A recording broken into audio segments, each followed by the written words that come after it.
அனைவருக்கும் இனிய தமிழ் வணக்கம். மங்களம் பொங்கும் இந்த மார்கழி உற்சவத்தில் திருப்பாவை பாடல் 13.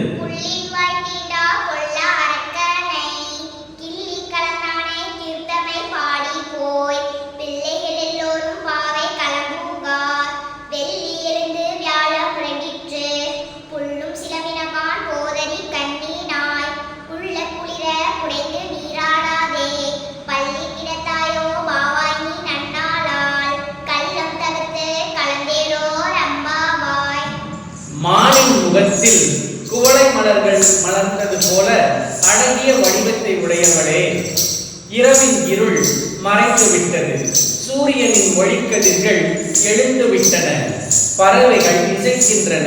பறவை உருவில் வந்த பகாசுரன் என்னும் அரக்கனின் வாயை பிளந்தவன், ராவணனின் தலைகளை கொய்தவன்.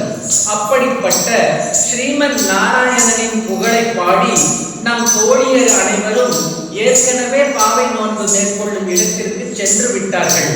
இது நோன்பு காலம் அல்லவா? சீக்கிரம் எழுந்து குளிர்ந்த நீரில் குடிக்க வராமல் இன்னும் படுக்கையில் இருக்கின்றாயே, தூங்குவது போல் பாசாங்கு செய்வதை விடுத்து விரைந்து எழுந்து எம்மோடு நீராட வருவாயாக.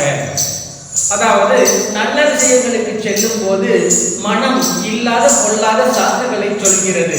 மழை, குளிர், வெயில் என்று அற்ப விஷயங்களை நினைக்கிறது. அவ்வாறு சில்லறை விஷயங்களுக்கு முக்கியத்துவம் கொடுக்காமல் இறை சிந்தனையில் ஈடுபட வேண்டும் என்று ஆண்டாள் இப்பாடலில் விளக்குகிறார். நன்றி.